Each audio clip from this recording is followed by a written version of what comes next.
Friday వచ్చింది, seventh అయింది. మనం యోగ సూత్రాస్, పతంజలి యోగ సూత్రాస్ గురించి వాళ్ళ సాధన పాదంలో ఉన్నాం. సాధన పాదంలో అతి ముఖ్యమైనటువంటి జంక్షన్లో ఉన్నాం. ఆ జంక్షన్ నుంచి యాక్చువల్గా మెయిన్ గది, మిగతా నెక్స్ట్ మన టాపిక్స్ అన్ని మారిపోతూ ఉంటాయి. ఓకేనా? As usual any questions?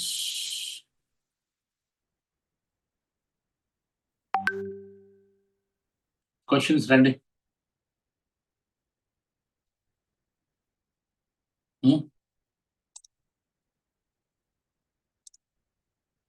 Mic on చేసిన క్వశ్చన్స్ అడగండి ప్లీజ్.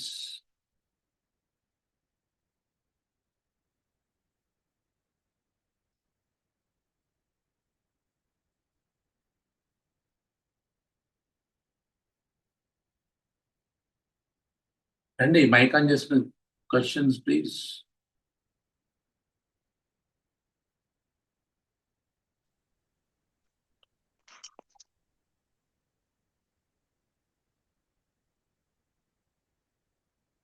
రండి.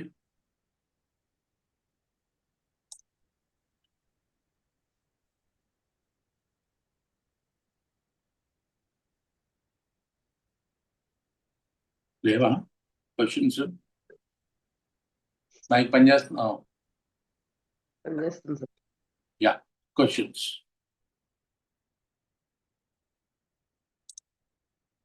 సో చెప్పాను కదా, యోగ సూత్రాలు చాలా చాలా ఇంపార్టెంట్. దీంట్లో ఉన్నాం మనం. చాలా అంటే చాలా. రికార్డింగ్ చేయట్లేదు చూడండి.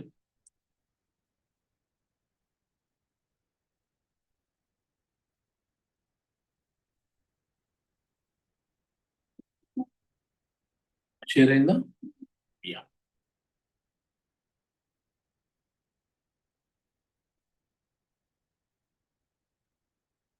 సో మనం మనం మాట్లాడుకున్నాం 28 అయింది. ఓకేనా? సో 28 ఏమిటి అనుకున్నాము? యోగాంగానుష్ఠానాల శుద్ధిక్షయే జ్ఞానదీప్తి రవివేక ఖ్యాతి అన్నాడు. సో అంటే ఏంటి అన్నాడంటే, వివేక ఖ్యాతి అనేది మనకు కావాలి. ప్రతి మనిషికి గుర్తుపెట్టుకోండి, చాలా ఇంపార్టెంట్. వివేక ఖ్యాతి కావాలి. ఈ వివేక ఖ్యాతి రావాలి అంటే మనకున్నటువంటి అవిద్య నశించాలి. అవిద్య అంటే ఏంటి అంటే, వాట్ ఈజ్ అవిద్య? తెలియకపోవడం. అవిద్యను చదువుకోపోవడం అని కాదు. సో కనిపించేదంతా నిజం అనుకోవడం, కనిపించిన దాని గురించి తెలుసుకోకుండా ఉండడం. సో ఆ అవిద్య నశించినప్పుడు మనకి జ్ఞానదీపం అంటూ ఉంటాం, జ్ఞాన కుసుమం వికసించడం అంటాం కదా. అలాగా దాన్ని వివేక ఖ్యాతి వస్తుంది. ఆ వివేక ఖ్యాతి వచ్చినప్పుడు ఏంటంటే, ఏంటి, ఏం చేయాలి, ఏం చేయకూడదు అనేది క్లియర్గా తెలుస్తుంది. ఇది ఎలా వస్తుందంట? బాగానే చెప్తున్నాడు అన్ని, గుర్తుపెట్టుకోండి. పతంజలికి లేదంటే మనకి పతంజలి యోగ సూత్రాలకి భగవద్గీతకి పోలిస్తే నేను యోగ సూత్రాలకి ఎక్కువ మాట్లాడేస్తానని చాలాసార్లు చెప్తా ఉంటాను. సో ఎందుకు అంటే, నీకు బాధలు పోవాలంటే కృష్ణుడు ఏం చెప్తాడు? కృష్ణ భగవద్గీతలో ఏం చెప్తాడు? నల్ని మీరు చెప్పండి, వీళ్ళందరూ. భగవద్గీతకి దీనికి తేడా నేను చెప్తాను. సాధారణ కృష్ణుడు ఏం చెప్తా ఉంటాడు? అన్యథా శరణం నాస్తి, త్వమేవ శరణం మమ, సర్వమన్యత్ పరిత్యజ్య మామేకం ప్రణవం రజ, శరణం రజ.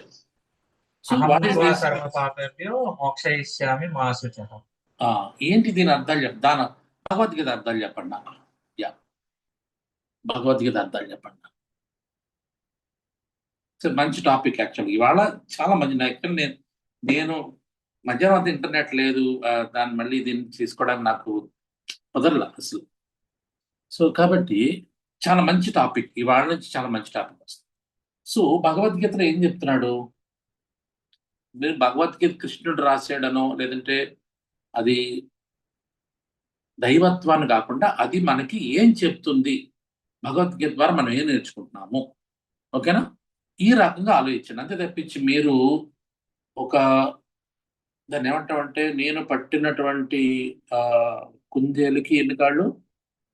3 కాళ్ళు అని మాత్రం అనకుండా అసలు మీరు చెప్పారు కదా, మనం కొంత చదువుకున్నాము, కొంత తెలియదు. ఎవరికి అంత తెలియదు. కానీ మనకు తెలిసిన దాంట్లో మనం దాన్ని ఏమంటారు, సమీక్షిద్దాం. మనమేం గొప్పవాళ్ళం కాదు, కానీ సమీక్షించడం తప్పదు. అప్పుడు చెప్పండి ఏమంటాడు నీకు. ఇంకా కృష్ణుడు భగవద్గీతలో ఇంకేం చెప్తారు మనకి, కొన్ని కొన్ని శ్లోకాల్లో మనకి అన్ని అభయం ఇస్తా ఉంటాడు ఆయన. ఏమంటాడు, నువ్వు ఏమి చేసినా పర్వాలేదు, చేసేవాడివు నువ్వు అనుకోకు, నేను చేయిస్తూ ఉంటాను. అంతే కదా, నేను చేయిస్తా. నువ్వు చేసేదా, నువ్వు కేవలం నిమిత్త మాత్రుడు నీ కర్మ నువ్వు చేసుకో, నీ పని నువ్వు చేసుకో. ఏమంటాడు తర్వాత అదే శ్లోకం ఏంటది, ఫలితం ఆశించకు. అది ఫలితం ఆశించడం అదన్నీ వేరే విషయం. కానీ ఇక్కడ ఏంటంటే నీ పని నువ్వు చేసుకో, నువ్వు పని నువ్వు చేసి, నీకు ఏమైనా ప్రాబ్లం వస్తే నేనున్నా, అన్ని వదిలే. సర్వధర్మాన్ ఇది చాలా ఇంపార్టెంట్. సర్వధర్మాన్ పరిత్యజ్య మామేకం శరణం వ్రజ. అన్ని వదిలేసి నన్నే పట్టుకోమన్నాడు. ఇక్కడ ఏంటంటే జాగ్రత్తగా వెళ్ళండి, నన్ను తప్పు పట్టద్దు, కానీ బయటకు వచ్చి వెళ్ళండి కొద్దిగా. సో నువ్వేం చేసినా పర్వాలేదు, నీకన్నా ప్రాబ్లం వస్తే నేను ఉన్నాను అని నువ్వు చేసే. ఇప్పుడు ఎలా ఉంటుందంటే, ఉదాహరణకి ఇప్పుడు చూడండి, మన రాష్ట్రంలో చాలా విచిత్రమైన పరిస్థితులు జరుగుతూ ఉన్నాయి. సో హత్యలు, రేపులు, కిడ్నాప్లు, తర్వాత ఎక్కడికి వెళ్ళినా కూడా మనం మరీ విచిత్రంగా ఇక్కడ ఏదో ఊర్లో ఎవరో ఏదో ఊరు వెళ్ళిపోయాడు, పారిపోయాడు. ఇక్కడ నుంచి ఈ గోల్ పడలేక పారిపోయి ఎవరో చచ్చిపోయారని చెప్పి వాళ్ళు పరామర్శించడానికి వస్తే ఈయన చంపేశారు. వచ్చినాడు చంపేసిన తర్వాత ఈయన హాస్పిటల్లో ఉండగా వీళ్ళ కేసులు పెడితే ఈయన మీద మళ్ళీ కేసులు, చచ్చిపోయిన మీద మళ్ళీ కేసులు పెట్టి. అంటే ఏంటంటే ఇక్కడ ఏంటంట, నేనున్నాను, నీకేం పర్లేదు, మన పార్టీ వాడే కదా, మీరు ఏదైనా చేయండి, ఏదైనా మనల్ని ఎవరన్నా ఆపేది అనేటటువంటి ఒక ధీమా క్రియేట్ చేయడం అనేది ఒక బ్లైండ్ బిలీఫ్ కి తీసుకెళ్తాం. గుర్తుపెట్టుకోండి. అంటే మీరు ఏం చేసినా పర్వాలేదు అన్నాడు. ఇది చెప్పదలసింది ఏంటంటే, నీ ధర్మం అంటే, ధర్మం అంటే ఏంటి, ఇక్కడ నువ్వు ఏదైనా చేసేసుకో, నేను నా దగ్గర నేను చూసుకుంటా మీకు. This is something like no, ఒక బ్లైండ్ బిలీఫ్ కలగజేసి వ్యక్తికి విలువ లేదు. వ్యక్తికి విలువ లేకుండా చేయడం అవదా అంటే, ఆలోచించండి. డిస్కషన్ డిబేట్లు కాదు, సార్ ఆలోచించి చెప్పండి, మీకు మీరు ఆలోచించుకోండి. ఏంటి భగవద్గీతను కాదు నేను దాంట్లో ఉన్న భావాన్ని గురించి నేను మాట్లాడు. సో అలా కాకుండా ఈయన ఏం చెప్తున్నాడు, అదే నువ్వు నీ లోపలికి వెళ్ళు, నీ మనసు ఉంటుంది, మనసు రకరకాల పనులు పరిగెడతా ఉంటుంది. ఆ పరుగులు ఆపేస్తే దాని పైకి వెళ్తావు. దాని పైకి వెళ్తే అక్కడ స్టేజ్ ఉంది, ఆ స్టేజ్ వివేక ఖ్యాతి అంటారు. ఆ వివేక ఖ్యాతి వస్తే నువ్వు ఏం చేస్తున్నావు, ఏం చేయాలి, ఏం చేయకూడదు అని తెలుస్తూ ఉంటుంది. అంతకంటే పైకి వెళ్తే ఇంకా పెద్దది వస్తుంది. నీకు సత్వరజ తమో గుణాలతో కూడినటువంటి ఒక మహత్వం వస్తుంది. ఆ మహత్వం దాటు ప్రకృతి వస్తుంది. ఆ ప్రకృతి ఈ పురుషుడితో లైవ్ అయిపోవడం జీవితం. సో దిస్ ఈస్ ఒక సైంటిఫిక్ వేలో ఇది చదువుకో. ఇప్పుడు ఇంజనీరింగ్ చేస్తే ఏమవుతాం మనం, ఎంపీసీ తీసుకుని ఇంజనీరింగ్ అవుతాం. ఇంజనీరింగ్ లో 4 బ్రాంచ్లు ఉంటాయి. ఈ 4 బ్రాంచ్లు ఏదో తీసుకో, సివిల్ చదువు, కన్స్ట్రక్షన్ వైపు వెళ్ళు, ఎలక్ట్రానిక్స్ చదువు, ఇది తీసుకో, మెకానికల్ వైపు వెళ్ళు, ఇవన్నీ దీంట్లోకి వెళ్ళు, ఎలక్ట్రికల్ తీసుకో, ఈ ఎలక్ట్రికల్ వర్క్స్ నేర్చుకో. సో ఇది క్లియర్ గా ఎలా ఉందంటే, ఒక ఎడ్యుకేటివ్ సిస్టమ్ లాగా, ఇదిగో ఈ స్టెప్ తర్వాత ఈ స్టెప్, ఈ స్టెప్ తర్వాత ఈ స్టెప్ అంటే మనంతట మనల్నే ఎదగమంటున్నాడు ఈయన పతంజలి. బట్ వేరేస్ ఇన్, నేను పేరు చెప్పదలుచుకోలేదు, వేరేస్ ఇన్ ఇతర ఏ మాత్రం భగవద్గీత ఏ మాత్రం అనేది మీకేం అవసరం లేదు, నా దగ్గర రండి, నేను ఓదారుస్తాను, మీకు లేదంటే మీకు స్వర్గంలో ఒక సీట్ క్రియేట్ చేస్తాను. అది గొప్పదా, నీలో నిన్ను చూసుకో, నువ్వు ఆత్మో దీపో భవ. ఇదంతా ఎక్కడి నుంచి వచ్చిందంటే బౌద్ధం నుంచి వచ్చింది. యాక్చువల్ పతంజలి యోగ సూత్రాలు చాలాసార్లు చెప్పింది, బౌద్ధం నుంచి వస్తుంది. బౌద్ధం నుంచి చాలా స్పష్టంగా ఇవన్నీ బౌద్ధం నుంచి వస్తాయి. మనిషిని మనిషిగా చూడడం బౌద్ధంలో ఉంటుంది. మిగతా ఏంటంటే మనల్ని బ్లైండ్ బిలీఫ్ నుంచి వస్తాయి. బ్లైండ్ బిలీఫ్ లో వచ్చేసి నీకేం పర్లేదు అన్ని చేసుకుంటే ఎలా కుదురుతుంది? సో కాబట్టి ఒక సైంటిఫిక్ వే అనేది ఏంటంటే ఎవరు గొప్ప అని నేను చెప్పట్లేదు. ఒక సైంటిఫిక్ వే, ఇది నచ్చిన వాళ్ళకి ఇది నచ్చుతుంది, అది నచ్చిన వాళ్ళకి అది నచ్చుతుంది. నాకేం వద్దండి, నాకు కూర్చుంటే నా జీవితం గడిచిపోవాలి, నువ్వు నమస్కారం పెట్టేస్తాను అంటే అదో పద్ధతి. లేదు నన్ను లోపలికి వెళ్తాను, తవ్వుకుంటాను, తెలుసుకుంటాను, ఇది తెలుసు అది ఇది చేస్తాను. ఏదైనా ఎవడికైనా 100 ఏళ్లే ఉంటాయి. ఈ తెలుసుకుని చేసినా తెలుసుకోకపోయి చేసినా అంతే ఉంటాము. కానీ ఈ బతికినన్నాడు ఎలా బతికాము? జ్ఞానంతో బతికామా? అజ్ఞానం అనే ముసుగేసుకుని జ్ఞానవంతుల కింద బతుకుతున్నామా? లేదా అజ్ఞానంతో బతుకు ముగించేస్తున్నాం? ఇది క్లారిటీ. సో ఏమన్నాడంటే యోగాంగాను అనుష్ఠాన అధ్యయన శుద్ధిక్షయం అశుద్ధిక్షయం అశుద్ధిక్షయం అశుద్ధి మీ శరీరంలో మళ్ళానంటే బయటికి పోతాయి. సో జ్ఞానదీప్తి వస్తుంది, వివేఖ్యాత వస్తుంది. తద్వారా ఏం చేస్తే యోగాంగాన్ని అనుష్ఠానం చేయడం నిత్యం ప్రాక్టీస్. సింపుల్. ఇదిగో అంకెలు నేర్చుకో, ఇది వస్తుంది. ఈ చదువు ఇది వస్తుంది, ఈ చదివితే ఇది వస్తుంది. సింపుల్. అలా నువ్వేం చదవాల్సింది, కూర్చో. బట్ ఇది మతం కాదు, ఇది మత బోధ కాదు పతంజలి చేసేది, జ్ఞానబోధ. జ్ఞానబోధ నిన్ను వెతుక్కొనేలాగా, నిన్ను ఆవిష్కరించేలా చేసేదే పతంజలి చెప్పేది. సో అది అయిపోయింది. ఇంక యోగాంగం అంటే అన్నాడు కదా, అది మళ్ళీ లాస్ట్ క్లాస్కి ఒకవేళ ఎవరైనా రాకపోతే వాళ్ళ గురించి మళ్ళీ ఒకసారి చెప్తున్నాను. యోగాంగ అనే పదం ఎందుకు వాడాడని చెప్పాను నేను, ఒకసారి చెప్పండి. ఆ క్లారిటీ వచ్చేస్తే మీకు మళ్ళీ నెక్స్ట్ క్లాస్కి వెళ్ళిపోదాం. యోగాంగాలను ఎందుకు పెట్టాడు? హోలిస్టిక్ డెవలప్మెంట్ లాగా శరీరం అన్ని భాగాలు కలిపి ఒకటి కింద లెక్క, విడివిడిగా అంగాలు అన్నాడు ఆయన. యోగ అంగాలు అన్నాడు. యోగ మార్గం అని లేదు, లేదంటే యోగ దాన్ని ఏమంటారు, స్టెప్స్ ని ఏమంటారు సంస్కృతిలో, స్టెప్స్ ని కృష్ణ యోగా మెట్లు, సోపానం, పరమపద సోపానం అంటాం కదా చిన్నప్పుడు. ఏంటది దాని పేరేంటి? పరమపద సోపానం అంటే ఏంటి? వైకుంఠపాళి. వైకుంఠపాళి దాని పేరు పరమపద సోపాన. పరమపద అంటే లాస్ట్కి వెళ్ళాలని సోపాన మెట్లు. సో కాబట్టి ఇది అష్ట సోపానం అని చెప్పలేదు. చూడండి ఎంత క్లియర్గా అంగాలు రా. ఈ కన్ను ఉంటే 2 కళ్ళు ఉంటే 2 కళ్ళు సమానంగా ఉంటాయి. లేదంటే కళ్ళు ఉంటే ముక్కు లేకపోతే కళ్ళు, ముక్కు, చెవులు ఇవన్నీ ఉంటేనే సమానం, ఇవన్నీ సమానంగా పెరగాలి. అలా కాకుండా ఒక కన్ను ఎంత పెద్ద, ఒక కన్ను చిన్న కనిపించకుండా ఉంటే అది మనిషి కాదు. అందుకని అష్ట అంగ అన్నీ ఉండాలన్న. లేదు సార్ నేను ఆసనాలు వేసి బతికేస్తారంటే ఒప్పుకోడు పతంజలి. నువ్వు మళ్ళీ ఎల్కేజీకి వెళ్ళి మళ్ళీ చదువుకురా అంటాడు. లేదంటే అసలు నా ఎదురుకుండా కనిపించి కొన్నాళ్ళు అంటాడు. అంతే. లేదు సార్ కొన్ని ఆసనాలు చెప్పండి, నేను చెప్పను అంటాడు. ఇప్పుడు నా దగ్గరకు వచ్చారనుకున్నా, రా బాబు ఫస్ట్ నుంచి ఆసనాలు నేర్చుకో ఆసనాలు. సో నాలంటాడు ఇలా చెప్తాను, కానీ ఆయన అలా చెప్పడు. ముందు బయటికి పోమంటాడు. నాలంటాడు ఎవరు వస్తే చాలు అన్నట్టుగా నేను చెప్తా ఉంటాను. ఆయన అలా ఒప్పుకోడు. సో కాబట్టి ఇక్కడ నెక్స్ట్ యమ నియమ ఆసన ప్రాణాయామ ప్రత్యాహార ధారణ ధ్యాన సమాధయో అష్టాంగవాణి. ఇది ప్రతి వాళ్ళకి బట్టి పెట్టేస్తారు. ప్రతి యోగా నేర్చుకునే స్టూడెంట్, ప్రతి యోగా చెప్పే టీచర్కి ఇది వచ్చేస్తుంది. ఎందుకంటే ఇది ఎగ్జామ్లో రాయాలి కదా. అష్టాంగ యోగా అనేది ఖచ్చితంగా అడుగుతారు క్వశ్చన్. అందుకని బట్టి పెట్టేస్తారు. సో కానీ దాంట్లో ఉన్న భాగాలు చూడరా ఏంటి చెప్పి ఒక్కో దానికి వివరంగా అంటే మళ్ళీ యమాలు 5 సార్, నియమాలు 5 చెప్పేస్తా. అది ఏంటి? సో దీంట్లో చెప్తున్నాడు.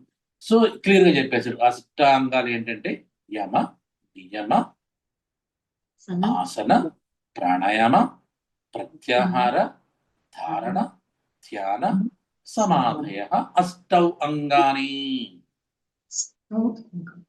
8 అంగాలు. సో అయిపోయింది కదా. ఇది సింపుల్. దీని గురించి అసలు మనం డిస్కస్ చేసుకోవచ్చు. ఎందుకంటే దాని తర్వాత ఒక్కొక్కటి ఆయన చాలా క్లియర్గా చెప్తా ఉంటాడు. అందుకే చెప్పాను ఇది ఒక పెద్ద జంక్షన్. పతంజలి యోగ సూత్రాలకి ఇది చాలా పెద్ద జంక్షన్. ఈ జంక్షన్ నుంచే మొదలవుతుంది అసలు ప్రయాణం మంది. ఇప్పటి వరకు కాస్త అటు ఇటుగా ఉన్న ఇక్కడి నుంచి మొదలవుతుంది. సో ఈ అష్టాంగాల్లో మొట్టమొదటిది ఏంటన్నాడు? యమము అన్నాడు కదా. ఈ యమముకి ఏం చెప్తున్నాడు? అహింసా సత్యమస్తేయ బ్రహ్మచర్య పరిగ్రహ యమాహ. యమాహ, ఈ యమాలు ఏంటి? అహింస, సత్యము, సత్యం. సత్యం విడగొడితే తర్వాత ఏమవుతుంది? ఇక్కడ మస్తేయం, స్థేయం అనకండి, మళ్ళీ మారిపోద్ది. అక్కడ విడగొట్ట సత్యం, సత్యం అస్తేయ బ్రహ్మచర్య అపరిగ్రహ, ఓకే, యమా. ఇది కూడా మనల్ని అందరికి బట్టి పట్టేస్తారు, నాకు తెలుసు. కానీ దీని గురించి ఇండివిజువల్ గా మనం తెలుసుకుంటే అసలు స్టోరీ తెలుస్తుంది. షేర్ అవుతుందా? షేర్ అవుతుంది సార్.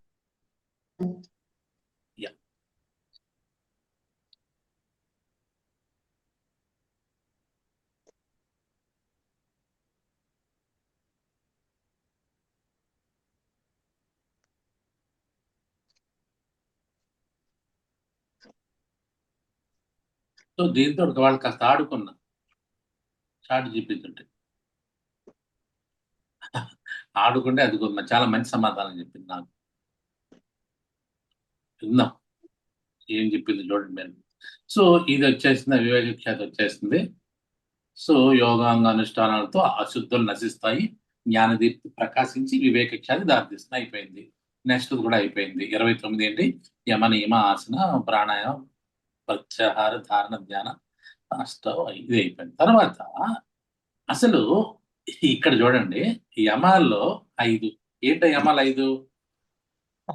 సత్య అస్తేయ బ్రహ్మచర్య పరిగ్రహ. కరెక్టే. ఒక్కొక్క దాన్ని విడగొట్టాడు. అహింస, హింస కానిది అహింస.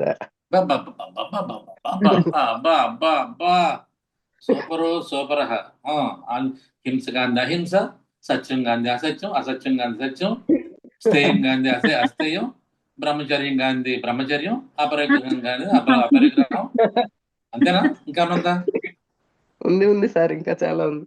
అంతే. ఇప్పుడు చెప్పిందంటే అన్ని అయ్యారా? అదే కదా. కానిది దేవుడు కానిది దెయ్యము, దెయ్యము కానిది దేవుడు. అంతేనా?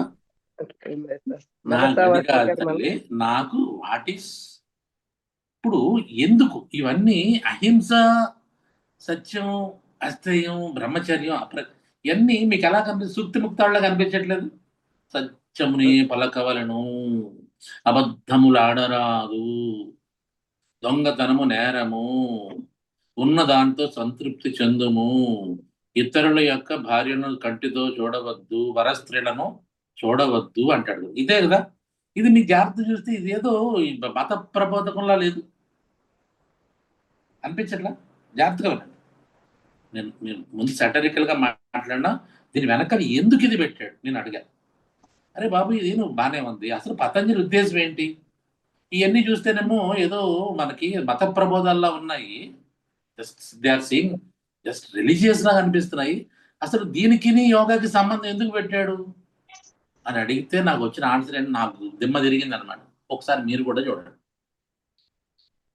ఈ సత్యం అహింస నాకు ఎందుకయ్యా అని అడిగా. So what is my question here?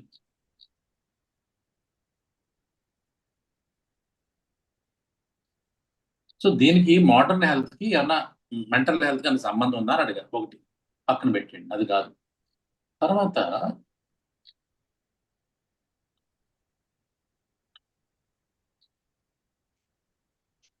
ఇవి ఇక్కడి నుంచి రావాలి. అసలు వై యమ నియమ ఆర్ ఇంట్రడ్యూస్డ్ ఇన్ యోగా? యమ నియమాలు ఎందుకు పెట్టాల్సి వచ్చింది యోగాలో? అంటే అవి పాటించకపోతే మైండ్ అంటే కంట్రోల్లో ఉండదు కదా సార్. అదే యోగానుశాసనం అన్నట్టు అక్కడి నుంచి స్టార్ట్ అయితే యోగ చిత్త వృత్తి నిరోధ అనే దానికి అర్థమే ఉండదు ఇవి పాటించకపోతే. సో కాబట్టి అక్కడే చెప్తున్నాడు. ఎందుకు అంటే బాబు, ఇదంతా because without ethical and psychological regulation, higher yogic practices amplify, okay, higher yogic ఏంటది?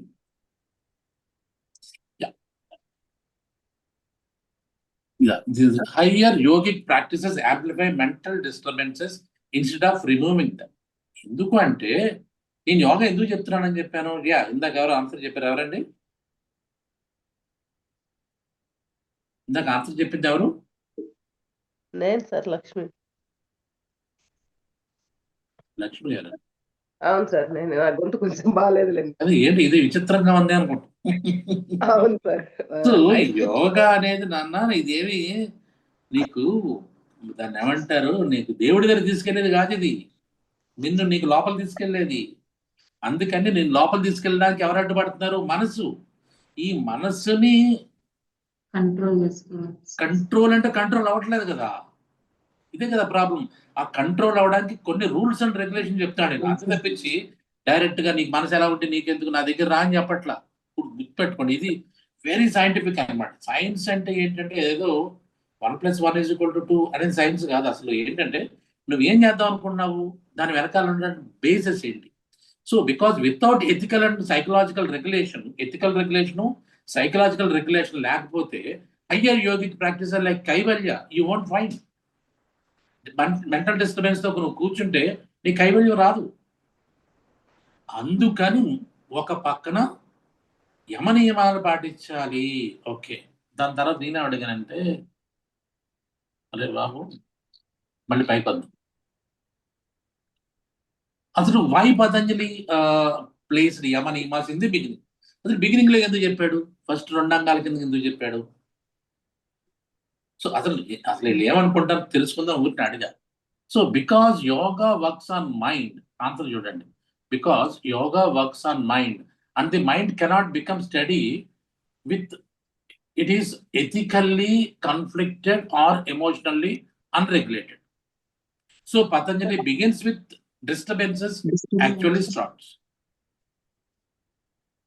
సో ఎక్కడైతే డిస్టర్బెన్స్ మొదలవుతుందో అక్కడ నుంచి మొదలెట్టు. తర్వాత మళ్ళీ వీటికి వివరంగా చెప్తాను. మళ్ళీ కిందకి వెళ్తాను. సో యోగా చిత్తవృత్తి అవుతుందా మీరు చెప్పినట్టుగా. బట్ మళ్ళీ అవుతుంది. ఇంకా కిందకి వెళ్ళిపోయి ఇంకో క్వశ్చన్ ఉంది. So it's like religious practice లా ఉంది కదా అని అడిగారు. నువ్వు యమనియమాన్ని నిజం మాట్లాడమంటున్నావు, అబద్ధం చెప్పొద్దు. ఇవన్నీ ఏదో రిలీజన్ మతం యొక్క టీచర్లా చెప్తున్నాడు. యోగా ఒక మతమా అన్నట్టుగా అడిగితే, yeah it feels like religious practice. Language only. ఈ లాంగ్వేజ్ ఎలా అనిపిస్తుంది కానీ ఇంటెన్షన్ అది కాదైంది. Yama niyamas expressed in Sanskrit. Okay, just like ఏంటంటే సంస్క్రిట్ లో అక్కడ చెప్పారు కాబట్టి నీకు అది వస్తుంది తప్పించి అది ఇది కాదు. యాక్చువల్గా ఇక్కడ చూడండి, ఈ ఆన్సర్ నాకు బాగా నచ్చింది. Religion is equal to belief. Religion అంటే బిలీఫ్. అంటే ఇందా చెప్పినట్టుగా నీకేమొద్దు, నా కూడా రా, నేను చూపిస్తాను, చూస్తేనే స్వర్గం తీసుకెళ్తాను. సో ఏ మతమైనా చూడండి మీరు, ఏ మతమైనా నన్ను నమ్ముకు, నా దగ్గరకు వచ్చేసి నా ద్వారా నువ్వు స్వర్గంకి వెళ్ళు, లేదంటే నేను నరకుండా పడేస్తా. 3 మతాలు మనకు ఫేమస్. ఆ 3 మతాలు స్వర్గం నరకమే. మంచి చేస్తే మంచి స్వర్గం, చెడు చేస్తే నరకం. సో ఇది అలా కాదు, అది రిలీజియన్ బిలీఫ్. ఎందుకు నన్ను నా స్వర్గానికి ఎలా వెళ్తాను, నేను మంచి చేసిన స్వర్గానికి ఎలా వెళ్తాను అడిగితే నోరు మూసుకో, నేను చెప్పినట్టు నేను అంటాడు. That is called blind belief. Religion is blind belief. But whereas yoga is a method. Yoga is a method. Okay?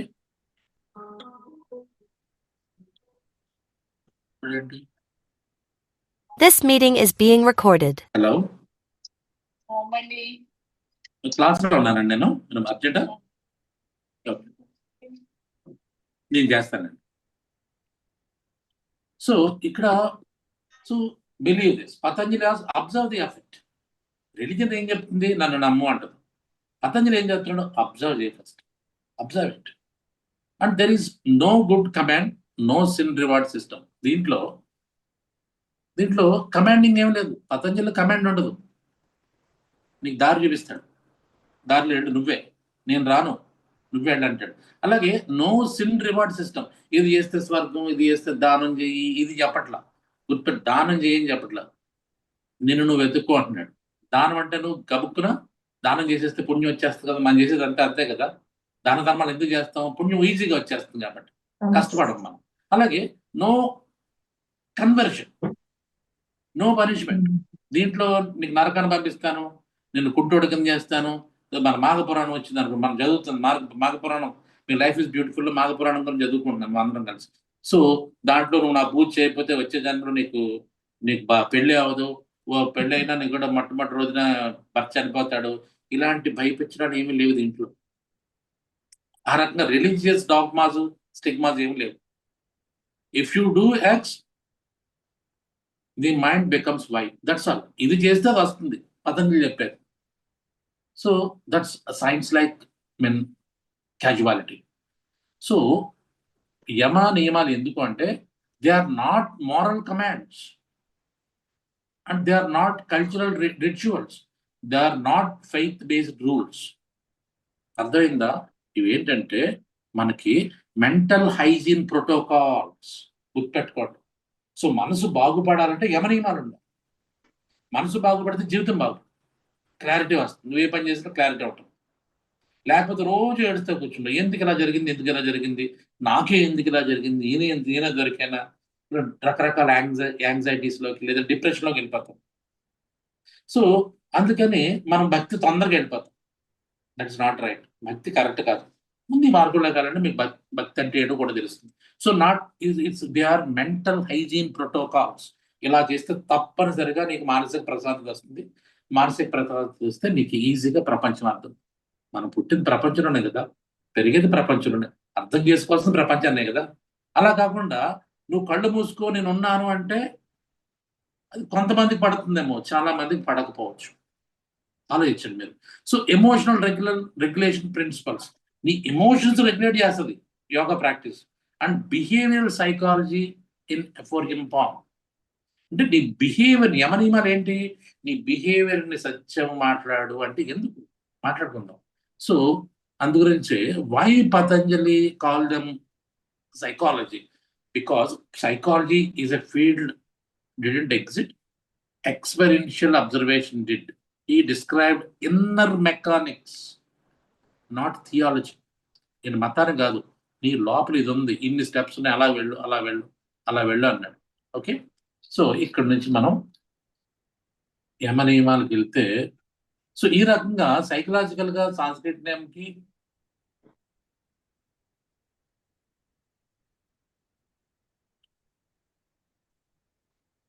సంస్కృతం అలా కాకుండా ఇలా తెలుసుకోండి. అహింస, వాట్ ఈజ్ అహింస? చదవండి.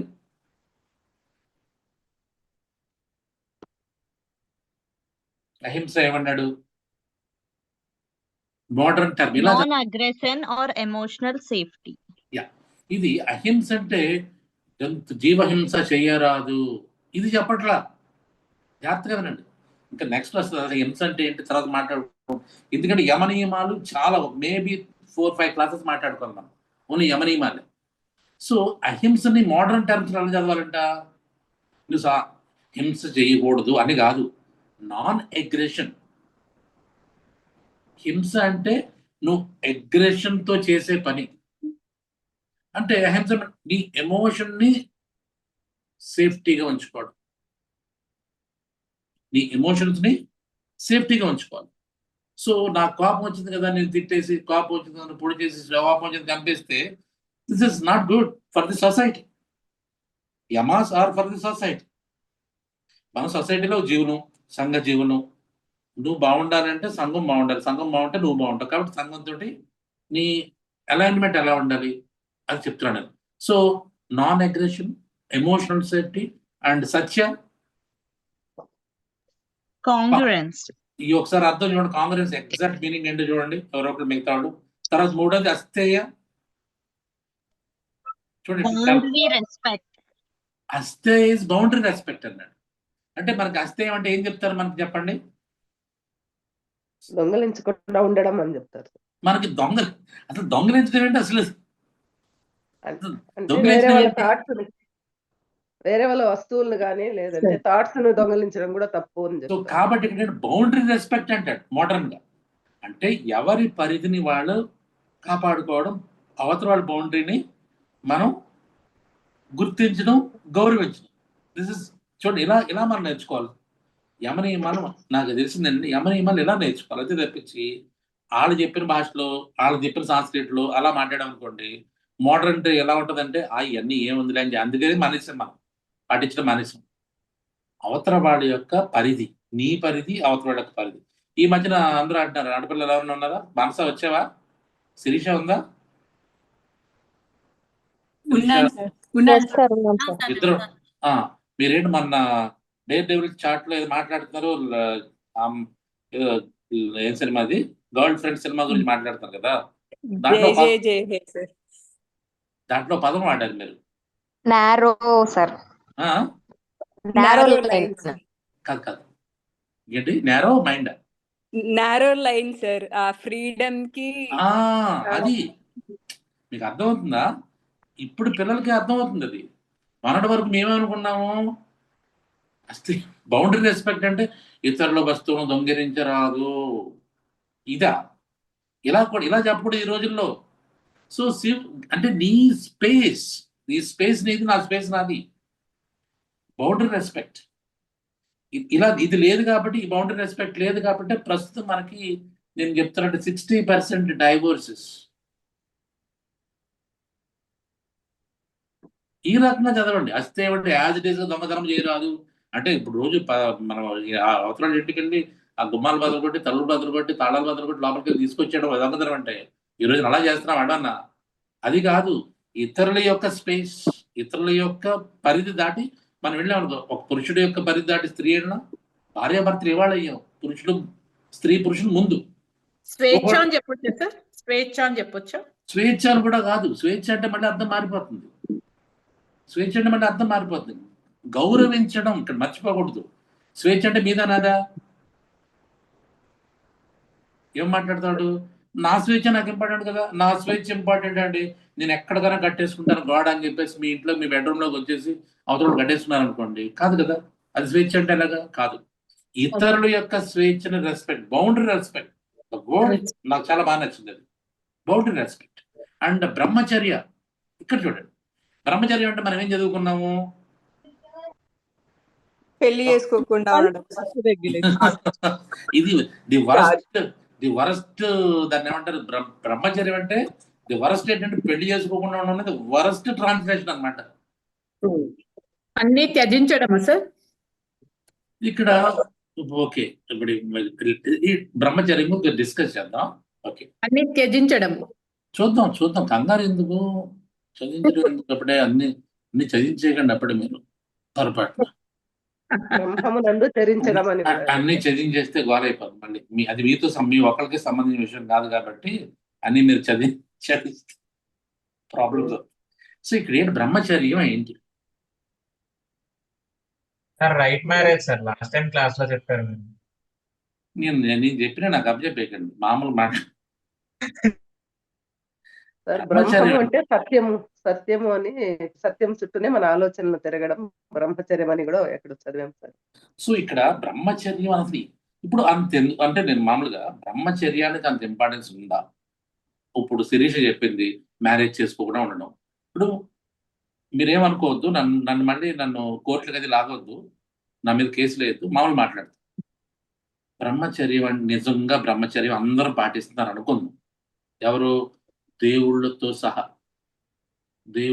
సహా అందరూ బ్రహ్మచర్యం పాటిస్తే అందరు దేవుడికి ఒక భార్య ఉందా?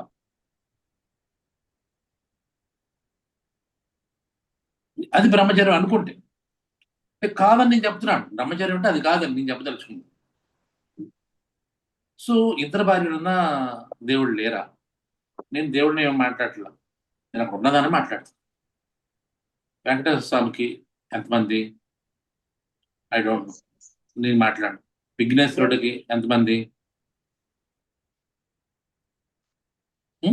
శివుడికి ఎంతమంది? ఇద్దరు.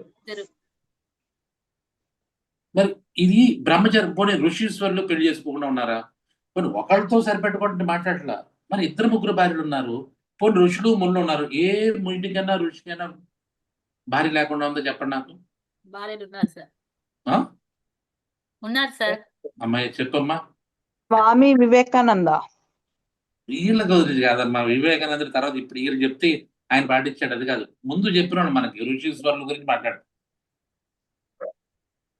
ఏ ఋషికి, ఏ పురాణంలో చూసినా, ఏ ఋషి చూసినా, మన మహాభారతం, రామాయణం ఏది చూసినా ప్రతి ఋషికి భార్య ఉంది, ప్రతి మునికి భార్య ఉంది, ప్రతి దేవుడికి భార్య ఉంది. అలాంటప్పుడు పెళ్లి చేసుకోకుండా ఉన్న బ్రహ్మచర్యం అంటే సరైన అర్థం కాదేమో అని ఎప్పుడైనా అనిపించలేదా మీకు? ధర్మబద్ధమైన ఎమోషన్స్. అదే చెప్తున్నా. కాదు మీరు చెప్తేది, ఇప్పుడు అమ్మాయి చెప్పింది కాబట్టి మాట్లాడుతున్నా. అంటే అందరి దృష్టిలో ఏంటి బ్రహ్మచర్యం అంటే అది కాదు. బ్రహ్మచర్యం అనేది ఏంటంటే చాలా కలగాబులగం అయిపోయినట్టు, కలగాబులగ అన్ని రకాలంటే దీంట్లో బౌద్ధం ఉంది, దీంట్లో జైనం ఉంది, ఇవన్నీ తర్వాత చేరినటువంటి మనుధర్మ శాస్త్రం ఉంది. ఇవన్నీ కలిపేసి మనకు బ్రహ్మచర్యం అనేది కొత్తగా రాశారు. సో బ్రహ్మచర్యము మొట్టమొదటి పాటించింది ఏంటంటే మొత్తం బౌద్ధంలో మొదలైంది. జాగ్రత్తగా వినండి. బౌద్ధంలో ఏంటి తెలుసా? ఉదాహరణకి పెన్నుని సాంస్క్రిట్లో ఏమంటారు? పెన్ పెన్ పెన్ కరం ఏంటి మాస్టర్? కలం. కలమా? లేఖిని అంటారు.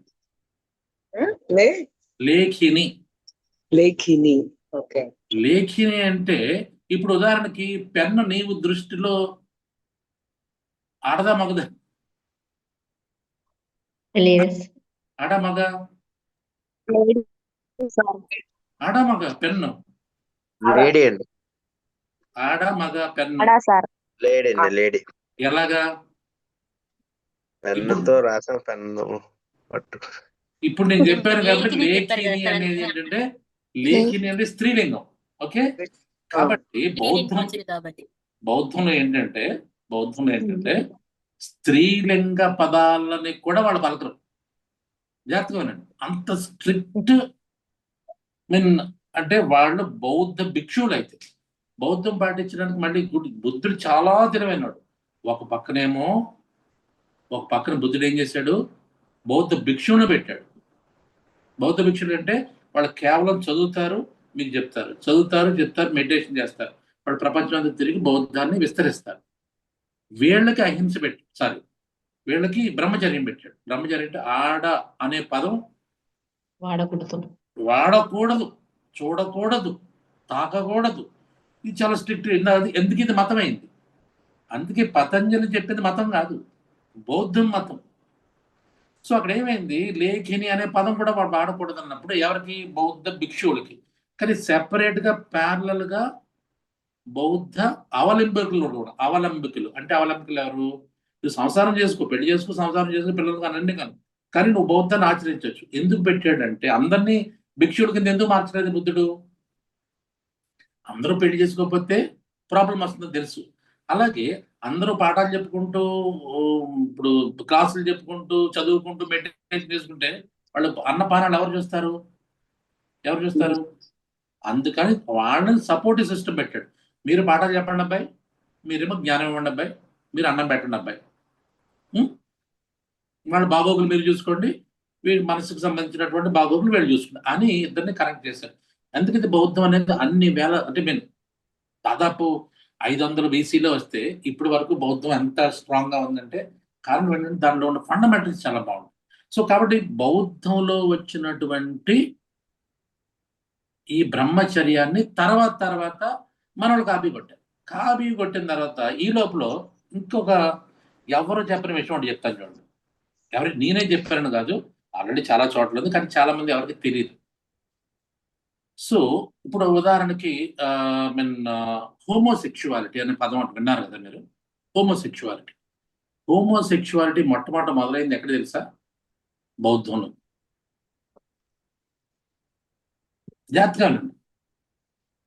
జాగ్రత్తగా చెవులు రిక్కించానండి. హోమోసెక్షువాలిటీ ఎక్కడ మొదలైంది అనుకున్నారు? బౌద్ధంలో మొదలైంది. ఎందుకు మొదలైంది? Very clear. మీరు అక్కడ సహజంగా జరిగేటటువంటి కామ ప్రక్రియని ఆపేస్తే, సహజం బాడీ ఆ నీడ్స్ ఆపేస్తే ఆటోమేటిక్గా ఇంకొక రకంగా అవి చెప్పు కింద తేలిలాగా వెయిట్ చేస్తాయి. ఎప్పుడో ఒకప్పుడు విచిత్రమైనటువంటి రూట్ తీసుకుంటాయి. అన్యాచురల్ రూట్ తీసుకున్నాడు. అన్యాచురల్ రూట్ తీసుకుని హోమోసెక్చువాలిటీ మొట్టమొదటి మొదలైంది బౌద్ధులు. రికార్డ్స్ ఉన్నాయి. అలాగే బౌద్ధం పాడైపోవడానికి కూడా కారణం ఏంటి తెలుసా? ఇప్పుడు ఉదాహరణకి మీకు ఈ ఊర్లో బౌద్ధం ఇక్కడ ఉంది అని ఎలా చెప్పొచ్చు తెలుసా? మీరు రకరకాల ఊర్లో ఉన్నారు కదా మీరు అందరూ. మీ ఊర్లో ఎక్కడైనా పాండవ దెబ్బలు లేదంటే లంజల దెబ్బలు సారీ టు సే లంజల దెబ్బలు అనే పేరు ఎక్కడైనా ఉందా మీ ఊర్లో చివరిలో? ఊరు పొలిమేరలో ఉంటాయి. వినలేదు ఎప్పుడు? లేదు సార్. సో చాలా ఉన్నాయి వినలేదు సార్, నేను వినలేదు. ఆ రకంగా అనలేదు మీరు.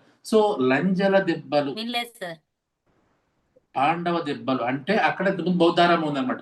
ఎందుకు దానికి ఆ పేరు వచ్చింది? లంజల దెబ్బలు అనే పదం ఎందుకు వచ్చిందంటే అక్కడ జరిగే అనైతిక కార్యక్రమాల వల్ల దానికి ఆ పేరు వచ్చింది. ఈ అనైతికం అంతా ఎవరు చేశారంటే బౌద్ధులు చేశారు. అందుకని బౌద్ధం మీద విరక్తి కలిగింది ప్రజలకు. ఈ లోపల మధ్యలో మన శంకరాచార్యుడు వచ్చి పంచాయతన 5 దేవుని తీసుకొచ్చి హిందూ మతాన్ని ఒక దేవీ దేవతను ప్రదర్శించాడు. అప్పుడు ఇక్కడ నుంచి ఇక్కడ వీళ్ళు విసిగిపోయారు. ఎందుకంటే వీళ్ళు బుద్ధుడు చెప్పింది ఏంటి, వీళ్ళు చెప్పేది ఏంటి, వీళ్ళు చేసేది ఏంటని చెప్పి విసిగిపోయి అప్పుడు మెల్లగా హిందూ మతంలో కన్వర్షన్ మొదలైంది. సో ఈ రకంగా ఏదైతే న్యాచురల్ గా జరిగే బాడీ నీడ్స్ ని, హ్యూమన్ నీడ్స్ ని ఎప్పుడైతే రిస్ట్రిక్ట్ చేసావో అది వక్ర మార్గాలు తీసుకుంటాయి. ఈ వక్ర మార్గాలు తీసుకోవడమే ఈ బ్రహ్మచర్యానికి కారణం. ఆ బ్రహ్మచర్యాన్ని తీసుకుని మనవాళ్ళు ఇంకోటి పెట్టారు. అసలు బ్రహ్మచర్యం అంటే హిందూ మతంలో ఉన్న బ్రహ్మచర్యం ఏంటి తెలుసా? ఏం చెప్పాడు తెలుసా? అంతెందుకు, మనకి ఆశ్రమ ధర్మాలు ఉన్నాయి. ఆశ్రమ ధర్మంలో మొట్టమొదటిది ఏంటి? బాల్యం. దాన్ని ఏమంటారు? ఇంకొక ఆశ్రమం, దాని పేరే బాల్య ఆశ్రమంగా. చదవండి, తీయండి. కృష్ణ ఫస్ట్ ఆశ్రమం, 4 ఆశ్రమంలో ఫస్ట్ ఆశ్రమం ఏంటి? బ్రహ్మచర్యం సార్. ఫస్ట్ బ్రహ్మచర్యాశ్రమము. బ్రహ్మచర్యం ఏంటంటే 16 ఏళ్ళ వరకే. అంటే బ్రహ్మచర్యం అంటే చదువుకునే స్టేజ్. అర్థం. బ్రహ్మచర్యం అంటే చూడండి ఎంత కలగాబలగం అయిపోయింది. అక్కడ చెప్పే బ్రహ్మచర్యం వేరు, ఇక్కడికి వచ్చిన తర్వాత బ్రహ్మచర్యం. అందు గురించి బ్రహ్మచర్యాన్ని మనం అంత కన్ఫ్యూజ్ అయిపోతాం. ఇక్కడ ఏంటి? బ్రహ్మచర్యం ఆశ్రమ ధర్మం. అది మనుధర్మ శాస్త్రంలో వచ్చింది. ఈ మనుధర్మ శాస్త్రంలో ఎందుకు బ్రహ్మచర్యం వచ్చిన తర్వాత మాట్లాడుకుందాం. కానీ బ్రహ్మచర్యం అంటే ఏంటంటే చదువుకునే వయసురా, దాన్ని బ్రహ్మచర్యాశ్రమము అంటారు. బ్రహ్మచర్యం తర్వాత మరి ఏం పెట్టాడు మరి ఆయన?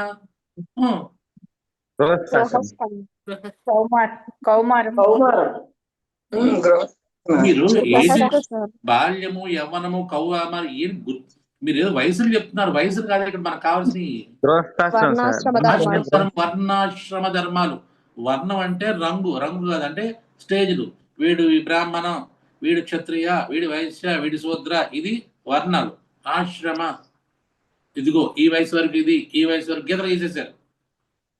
సో రెండవ ఆశ్రమ ధర్మం ఈస్ గార్హపత్య.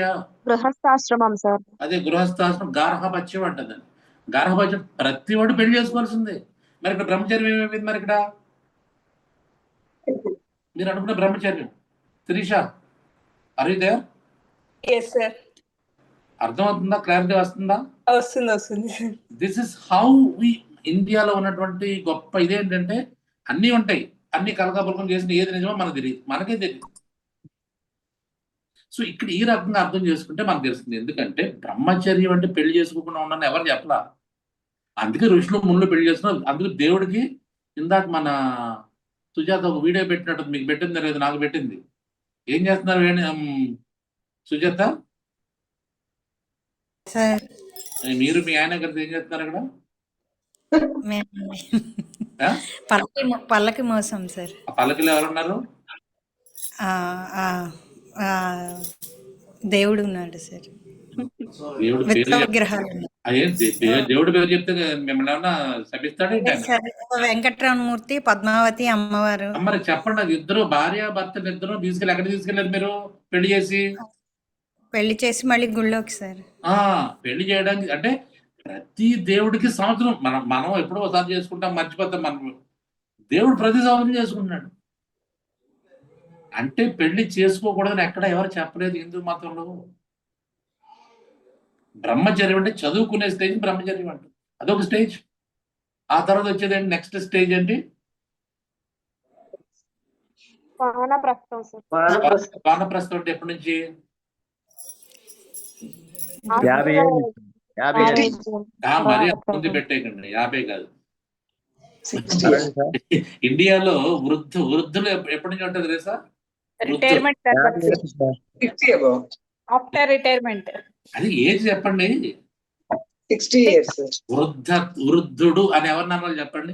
చాలా క్లియర్ మెన్షన్ చేశారు. నేను చెప్పేది ఏంటంటే మన ఇష్టం గవర్నమెంట్ చెప్పకండి. ఒకసారి 55 అంటది, ఒకటి 60 అంటది, 62 అంటది. సెంట్రల్ గవర్నమెంట్ ఏమో ఒక ఏజ్ చెప్పుద్ది, గవర్నమెంట్ పక్క స్టేట్ లోనేమో ఇంకోటి, వాళ్ళు 62 అంటారు, ఇక్కడేమో 60 అంటారు. సెంట్రల్ గవర్నమెంట్ 65 అంటది, మళ్ళీ నీకు ఎక్స్టెన్షన్ ఇస్తుంది. ఇవన్నీ గవర్నమెంట్ రేట్లు చెప్పకండి నాకు. మామూలుగా వృద్ధుడు ఎప్పుడు అవుతాడు, ఏ ఏజ్ లో అవుతాడు కాదు. మళ్ళీ లాడాలు పెరిగేకండి. వృద్ధ 75. ఎంత? 75. 75 కాదు, 70. 7 బదులు దాటిన తర్వాత వృద్ధత్వం వస్తుంది. వృద్ధాశ్రమ ధర్మంలో ఏం చేయాలని చెప్పాడు తెలుసా? మన ఆల్రెడీ ఒకసారి మాట్లాడా ఎక్కడో, ఇదే క్లాస్ వేరే క్లాస్. సో నువ్వు భార్యను తీసుకెళ్ళిపోయి అడవులకు వెళ్ళిపోమన్నాడు. వానప్రస్థ వనంలోకి వెళ్ళిపో. సో 70 ఏళ్ళు దాటిన తర్వాత లాస్ట్ది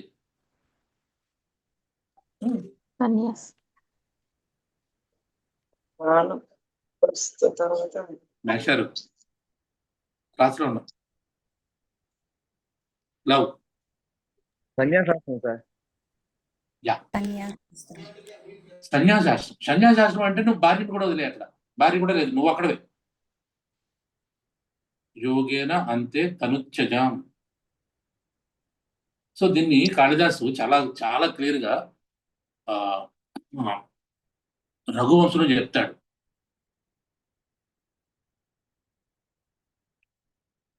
సో బాల్యంలో విద్యల యందు దృష్టి పెట్టమన్నాడు. యవ్వనే విషయేషణ విషయాలంటే కోరికలు, యవ్వనంలో కోరికలు తీర్చుకోమన్నాడు. తర్వాత వానప్రస్థంలో అడవిలోకి వెళ్ళిపోమన్నాడు. యోగేన అంతే తనుచ్చజాం. యోగము చేత లాస్ట్ లో తనుని చదించాలి. ఇది ఒక రూల్ అని చెప్పాడు. అక్కడ మన వీళ్ళందరూ రాముడికి సంబంధించినటువంటి రఘువంశ మహారాజులు అందరూ కూడా ఎలా చేస్తారండి. సో కాబట్టి ఈ రకమైన ఆశ్రమ ధర్మం మనలో ఉన్నప్పుడు ఇంక మన పెళ్లి చేసుకోకపోవడం అనేది తప్పనిసరి అని మీకు మనుధర్మశాస్త్రం చదవండి. మనుధర్మశాస్త్రంలో అరే పిల్లలు మీరు ఏదో అడవిలోకి వెళ్ళి త్యాగాలు చేసేసి తపస్సులు చేసి ఏదో సాధించేద్దాం అనుకున్నారు, తప్ప ముక్కు దాన్ని ఏమంటారు పాత్ర వేసేస్తాం. మీకు ఉప్పు పాత్ర వేసి పెట్టేస్తా అని చెప్తాడు. ఏంటి పెళ్లి చేసుకోకపోతే తెలుసా అని చెప్పి. టైం ఎంత అయింది? 8:25. సరే రా, వచ్చేస్తాను. నేను వచ్చిన తర్వాత నాకు ఫోన్ చేయి. నేను వస్తాను, డెఫినెట్గా వస్తాను. ఒక 5 నిమిషాలు 10 నిమిషాలు లేట్ అయినా వస్తాను, వెయిట్ చేయి. ఓకే. సో ఈ రకంగా ఏంటంటే అరే పిల్లలు మీరు పిచ్చి పిచ్చోళ్ళలాగా మీరు బౌద్ధంలో చెప్పినట్టుగా అందరూ మారిపోదాం, బౌద్ధ పరిరక్షణ కింద మారిపోదాం అంటే ఉప్పు పాత్ర వేసేస్తారని చెప్తాడు. చదవండి ఒకసారి మన ధర్మశాస్త్రం. అందుకని తప్పనిసరిగా పెళ్లి తప్పనిసరి చేసాడు. సో ఇది పెళ్లి తప్పనిసరి అని మనం చెప్తూ బౌద్ధ ధర్మంలో మన ధర్మంలో చెప్తూ మీరు బ్రహ్మచర్యం అంటే పెళ్లి చేసుకోకుండా ఉండని అర్థం ఎవరు పట్టించుకొచ్చారు? ఇది చాలా కాంట్రాడిక్టరీగా లేదు, చిత్రంగా లేదు. ఇందు గురించే చాలా జాగ్రత్తగా విషయాన్ని పదాన్ని వాడడం, ఏ పదం వచ్చినా తీవ్రంగా లోపలికి వెళ్ళడం. అదే పతంజలి చెప్పేది. సో బ్రహ్మచర్య ఇంపల్స్ రెగ్యులేషన్. అంతేకాదు ఇంకొక చెప్తా, ఆయుర్వేదంలో ఏం చెప్తాడు బ్రహ్మచర్యం. ఆయుర్వేదం కూడా బ్రహ్మచర్యం చెప్తాడు. ఏం చెప్తాడు? ఒక మనిషి ఆరోగ్యవంతంగా ఉండాలంటే 3 తప్పనిసరి అంట. 3 తప్పనిసరి ఏంటి తెలుసా? ఒకటి ఆహారం, నిద్ర, బ్రహ్మచర్యం. ఇదేంట్రా బాబు మళ్ళీ బ్రహ్మచర్యం అంటాడు, పెళ్లి చేసుకోవద్దు అంటాడు. కాదు, రైట్ మ్యారీడ్ లైఫ్. ఇక్కడ ఆరోగ్యపరంగా ఎలా అంట, సో నీకు 16 ఏళ్ళ తర్వాత 16 ఏళ్ళ లోపులో ఎట్టి పరిస్థితులను నో సెక్షువల్ థాట్ కానీ ఇది రాకూడదు. అది బ్రహ్మచర్యం. సో తర్వాత 16 ఏళ్ళ తర్వాత అప్పట్లో ఇప్పుడు 35 ఏళ్ళు దాటిపోయిన తర్వాత కూడా మనం పెళ్లి చేసుకోండి, ఇది దౌర్భాగ్యం కదా, వేరే విషయం. సో అప్పటి 16 ఏళ్ళ తర్వాత చేసేది అష్టావర్షే భవేత్ కన్య, అంటే 8 సంవత్సరాలు దాటిన తర్వాత కన్య అయిపోతుంది. ప్రతి పిల్ల కూడా కన్య అయిపోతుంది. కాబట్టి 8 సంవత్సరాల తర్వాత ఆడపిల్లకి, 16 సంవత్సరాల తర్వాత మగ పిల్లడికి పెళ్లి చేసామని చెప్పారు. దిస్ ఇస్ మెన్షన్డ్ ఇన్ మన ధర్మశాస్త్ర. సో ఇక్కడ ఏం చెప్తాడు, సరైన వయసు అంటే ఆయుర్వేదం రాసిన టైంలో సరైనటువంటి జంటని చూసి వాళ్ళిద్దరూ కలిసి కాలానుగుణంగా సంసారం చేయడమే, అంటే దాంపత్య జీవితాన్ని అనుభవించడమే బ్రహ్మచర్యం అంటే. ఇక్కడ చూడండి, ఆయుర్వేదం కంప్లీట్ కాంట్రాస్ట్ మాట్లాడు. మనుధర్మశాస్త్రం పెళ్లి చేసుకోకపోతే తంతానన్నాడు. సో ఆయుర్వేదం ఏం చెప్తున్నాడు, అదే పెళ్లి చేసుకున్న తర్వాత నువ్వు సంసార సుఖాన్ని అనుభవించాలి అంటాడు. కాలానుగుణ. ఇక్కడ మళ్ళీ వైపరీత్యాలు ఉండకూడదు. వైపరీత్యం ఉండకూడదు అంటే ఏంటి, కాలానుగుణ. ఆయుర్వేదం ఎప్పుడు కూడా కాలాన్ని విభజిస్తుంది. శీతాకాలం, వర్షాకాలం అండ్ వేసవకాలం. ఈ 3 కాలాల్లో ఎలాగా ఎన్నిసార్లు నువ్వు సెక్షువల్ ఇంటర్కోర్స్ లో పాల్గొన్నప్పుడు దాంట్లో పాటించాల్సిన రీతులు ఏంటి, ఋతుమతి అంటే ఏంటి, స్త్రీ ఎప్పుడు ఏ స్త్రీని ఎప్పుడు కలిస్తే పిల్లలు పుడతారు, ఏ రోజున పుడితే ఆడపిల్ల, ఏ రోజున పుడితే మగపిల్ల, సుశ్రుతిలో చాలా క్లియర్గా రాస్తాడు. సో ఈ రకంగా తప్పనిసరిగా పెళ్లి చేసుకోవాలి, తప్పనిసరిగా సంసారం చేయాలి. ఇక్కడ మళ్ళీ బ్రహ్మచర్యం అంటే పెళ్లి చేసుకోకూడదు ఎక్కడ ఉంది. కాబట్టి ఇక్కడ అందు గురించే ఇంపల్స్ రెగ్యులేషన్ అంటే నాకు కోరిక కలిగింది కదా అని చెప్పేసి ఎక్కడికి వెళ్ళిపోదాం అనేది తప్పు. నీ ఇంపల్స్ నీ రెగ్యులేషన్, అది బ్రహ్మచర్యం అంటే. సో ఇక్కడ సొసైటీ ఎందుకు ఇక్కడ మళ్ళీ ఎక్కడ చెప్పాడు బ్రహ్మచర్యాన్ని? బ్రహ్మచర్యం తీసుకొచ్చి నియమాల్లో చెప్పలేదు, యమంలో చెప్పాడు. యమం అంటే ఏంటంటే సొసైటీలో. యమ ఇస్ ఫర్ సొసైటీ. నువ్వు ఏ స్త్రీ కనపడితే ఆ స్త్రీ వెనకాల పడిపోయి, లేదంటే ఏ పురుషుడు వెనకాల కడితే ఆ పురుషుడు వెనకాల వెళ్ళిపోతే దట్ ఈస్ ఇంపల్సివ్ గా ఉండద్దు. దాన్ని రెగ్యులేట్ చేసుకో. సొసైటీ విచ్ఛిన్నం అవుతుంది. అది ఈయన ఉద్దేశం, పతంజలి ఉద్దేశం. సో ఇంపల్స్ లోపల నుంచి ఏదో వస్తుంది, కోరిక ప్రతి వాడికి వస్తుంది, ప్రతి వాళ్ళకే వస్తుంది, కానీ దాన్ని రెగ్యులేషన్, అది బ్రహ్మచర్యం అంటే. మీకు ఇప్పటి వరకు మీరు ఏమైనా అర్థాలంటే వాటిని. So next aparigraha. What is aparigraha? Non compulsory attachment. అపరిగ్రహం అంటే ఏం చెప్పాం మనం, ఏం చదువుకున్నాం మనం?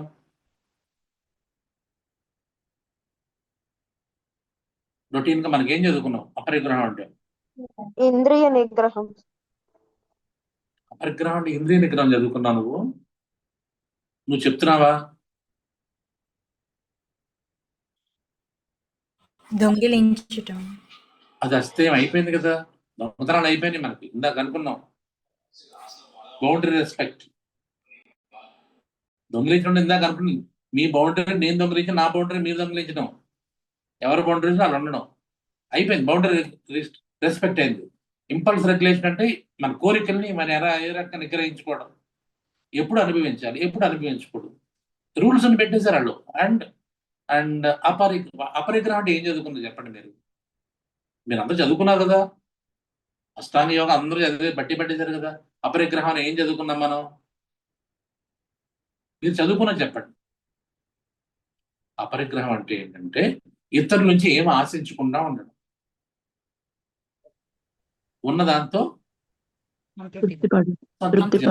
కంటెంట్మెంట్ అంటే self contentment.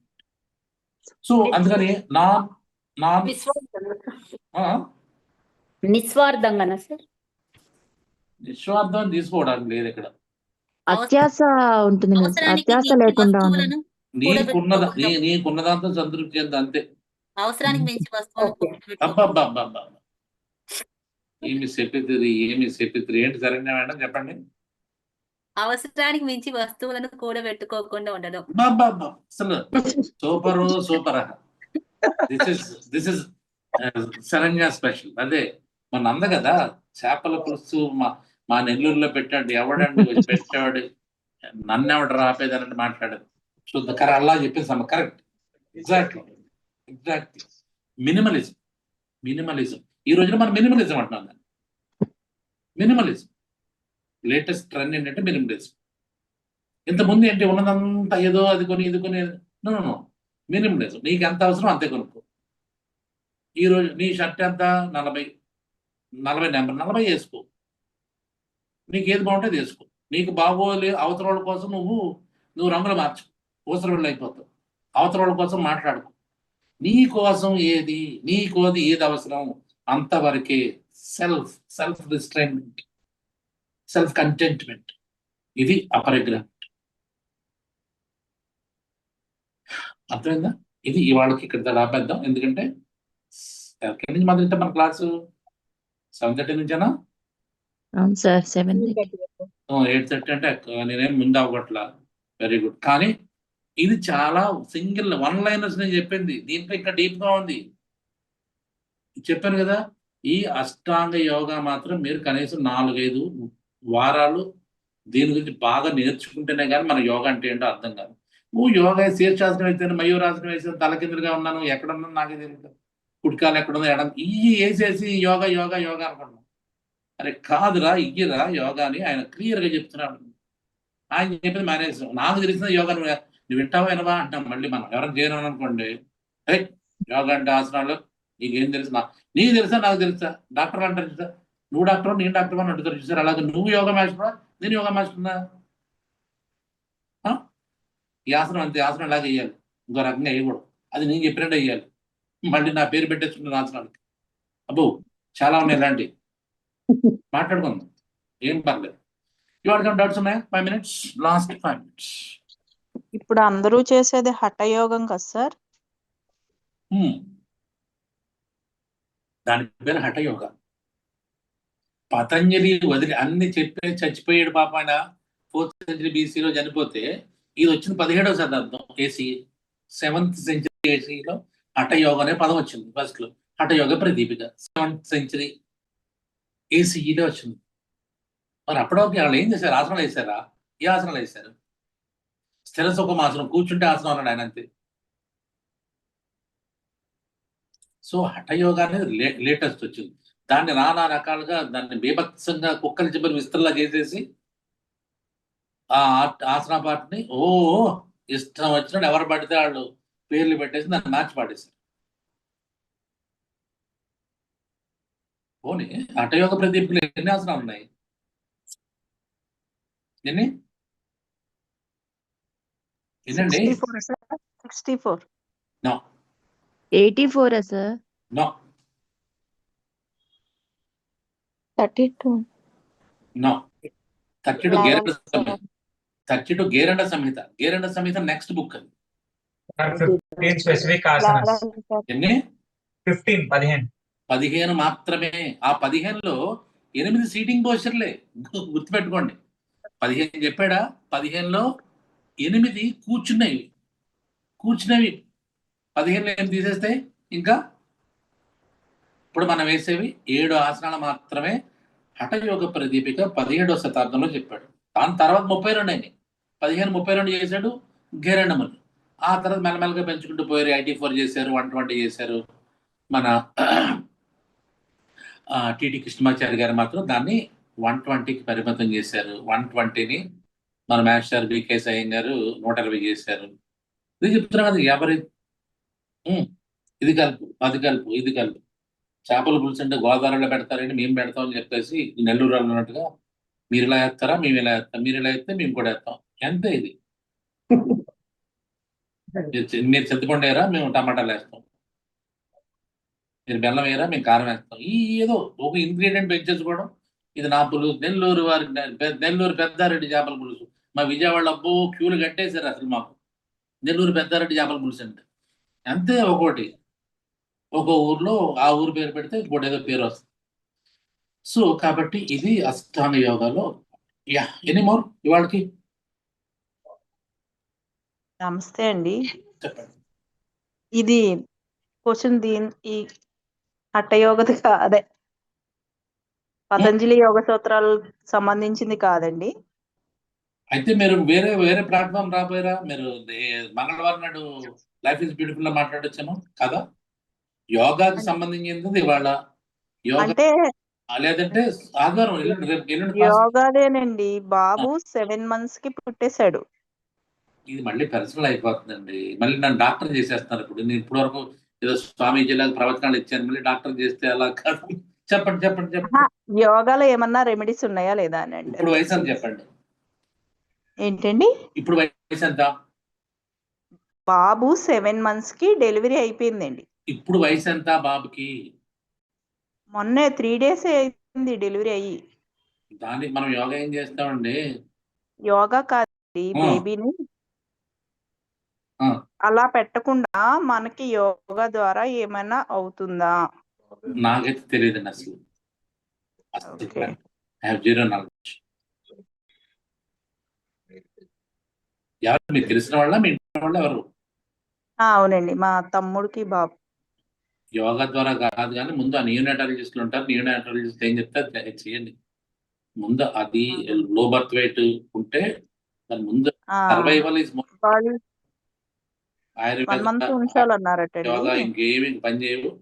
Only allopathic system లో నియోనాటాలజిస్ట్ పర్యవేక్షణలో ఉంచండి.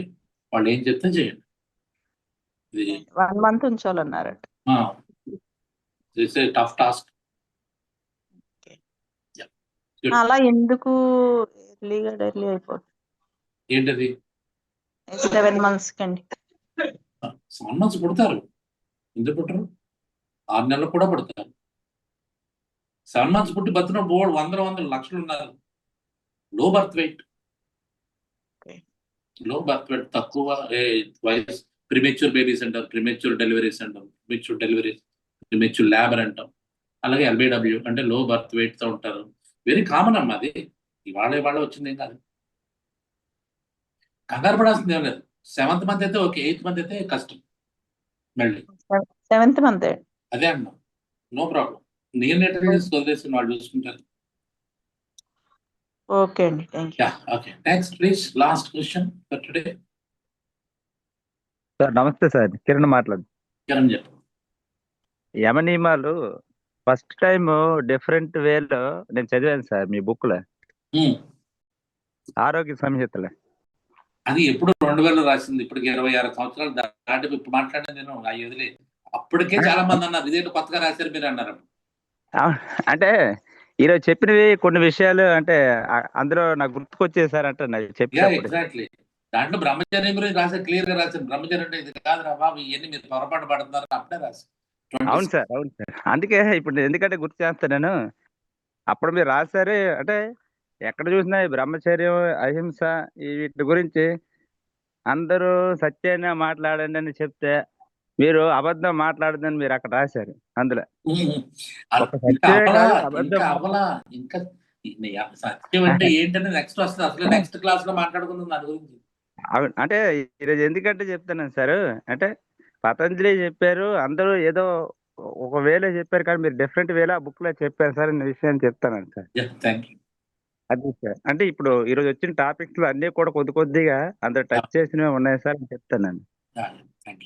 ఆ బుక్ చాలా బాగా ఉపయోగపడుతుంది సార్. అంటే మనకు ఓన్లీ ఫర్ అంటే యోగా గురించే కాదు, అన్నిటి గురించి అందరు బాగా రాశారండి. ఆరోగ్య సంహిత బుక్, అందులో ఈ అంగాల గురించి బాగా రాశారు. అంటే అంటే ఎలాంటి వాళ్ళైనా ఈజీగా అర్థం చేసుకోవచ్చు. అంటే దీనికి అంటే సాహిత్యం అక్కర్లేదు, లేదా పెద్ద నాలెడ్జ్ పర్సన్ గట్రా అక్కర్లేదు, సింప్లిఫైడ్ గా రాశారు సార్ అష్టాంగ నియమాన్ని. అది సార్ నాకు గుర్తుంది. అప్పట్లో చాలా మంది అన్నారు. The recording has stopped. కొత్తగా రాస్తున్నాడు అని చెప్పారు. ఓకే. అంటే ఎందుకంటే చాలా మందికి ఆ బుక్ గురించి తెలియకపోవచ్చు. అంటే మనం ఇప్పుడు పతంజలి యోగ సూత్రంలో ఉన్నాము, ఇదేనా పతంజలి యోగ సూత్రం అని అనుకుంటారనేసి మీరు అప్పుడెప్పుడే రాశారు ఆ బుక్ గురించి. అంటే మేము కూడా ఒక 4 years అవుతుంది. అవును. అన్ని కొద్దిగా చదివాను. అంటే యోగా గురించి ఎక్కువ చదివాను ఆ బుక్లోను. అంటే ఎవరైనా అంటే జనరలైజ్డ్గా మనం తెలియాలంటే అంటే This meeting is being recorded. అందుకు ఇప్పుడు చెప్తాను. Thank you sir. Thank you. Okay అండి. The recording has stopped. రేపు నైట్, రేపు ఈవినింగ్, రేపు సెలవు, ఆదివారం మనకి సోహం టాక్స్ ఉన్నాయి. సో రొటీన్ క్లాస్ మళ్ళీ మనం సోమం నుంచి యాక్టివిటీస్ మాట్లాడదాం. Sir book parent sir yoga today చూడండి. యోగా టుడే లేదు, yoga This meeting is being recorded. ఆరోగ్య సంహిత అని చెప్పేసి మళ్ళీ రివైజ్ చేసాం. ఎక్కడ ఎక్కడ పడితే అక్కడ దొరుకుతుంది. మన అమ్మాయి పేరు ఏం పేరు? శిరీష్ అని అడగండి. సార్ అమెజాన్ లో ఉంది సార్, అమెజాన్ లో ఉంది అడగండి. Arogya Samhita. Okay, thank you. The recording has stopped.